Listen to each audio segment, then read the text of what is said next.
I'm trying to do one video review a day. How do I do it? By shutting myself off in my media bunker room and avoiding my family. Terrible! But you gotta do it for the channel. So I was at the thrift shop on my way home from work. I stopped in at one of my favorite haunts and I picked up this VHS and I liked the box art. Flashpoint, 1984.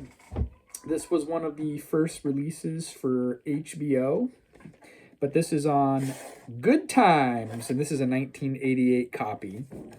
So I like JFK conspiracy theories, and the back of the box, we will fill up time by reading it so you, the viewer, can know what this movie is about. Two Texas border agents, same thing. They unearth the skeletal remains of a man at the wheel of a Jeep buried in the desert. The guards also discover inside of the Jeep a box containing $800,000 in cash and 2 phone numbers in the wallet of the victim. One is traced back to a person in Washington, D.C., while the other number dates back to a former number for the Dallas Police Department. The patrolmen are soon on a collision course with the federal agents. This discovery has uncovered a conspiracy which in turn threatens to bury them. Someone wants them dead. The Texas border guards race against time and against an unknown enemy, fighting to stay alive and expose the truth. So, without giving it away, basically,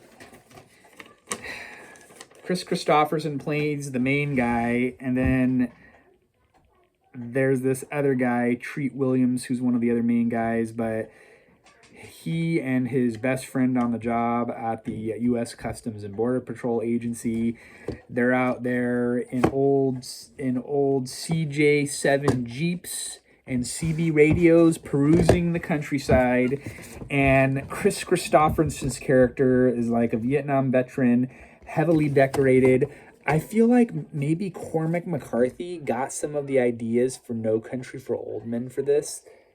They find this satchel with cash in the desert and some wash basin in this old buried Jeep, and bad things start to happen from there on out. So if you believe in a shadow government or a deep state, the power of the government is at work here, and that is all that I will say about that.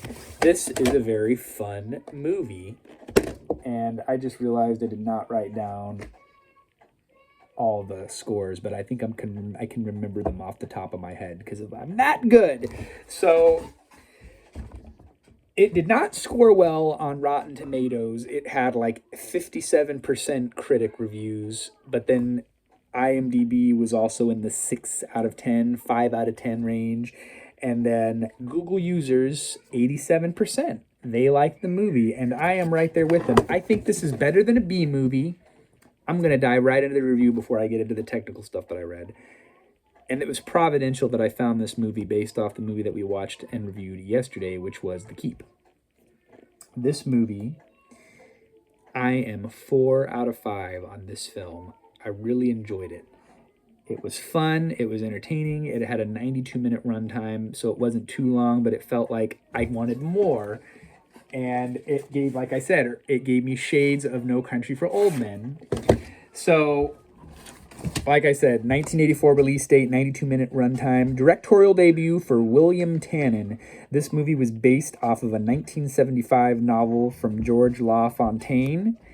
It cost $10 million to make and only made $3.9 million, so it was not a success at the box office. And the reason that this movie was meant to be reviewed by me today, Tangerine Dream, who did the soundtrack for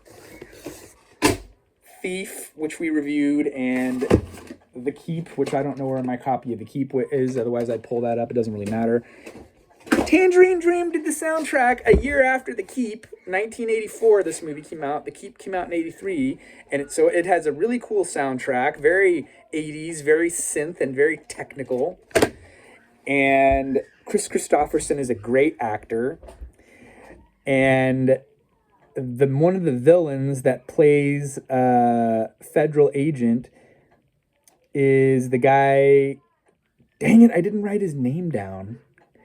Kirkwood something or rather. He plays Red on That 70s Show, and he's an intense bad guy in this movie.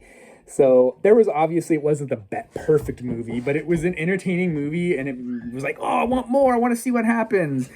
And I enjoy it, and I don't know why there's hardly any information. The Wikipedia blurb was so short, barely had any information on it.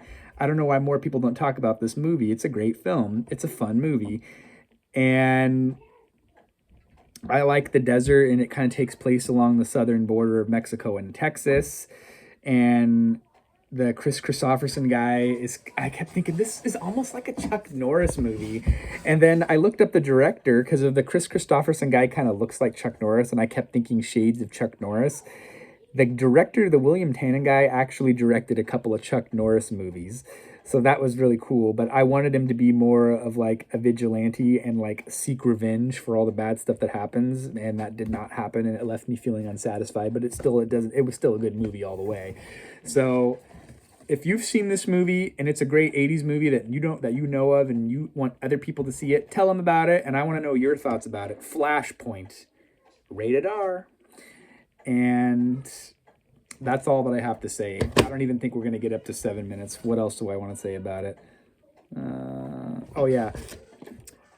Rip Torn is in it.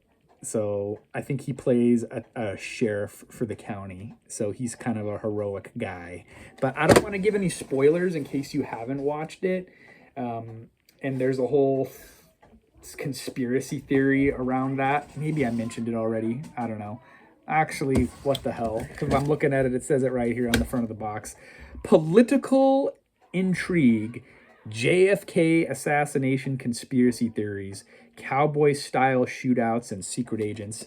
And I saw a blurb online that called it a neo-cowboy movie, noir cowboy movie. So you do the math. I won't say anything more. Watch it, have a good time, because it's on a Good Times video release. I don't even know if it's on DVD. I didn't look it up. Maybe it's on streaming. Who knows? I don't put a lot of effort into my research. I just typed up a few notes. Until next time, we'll see you then.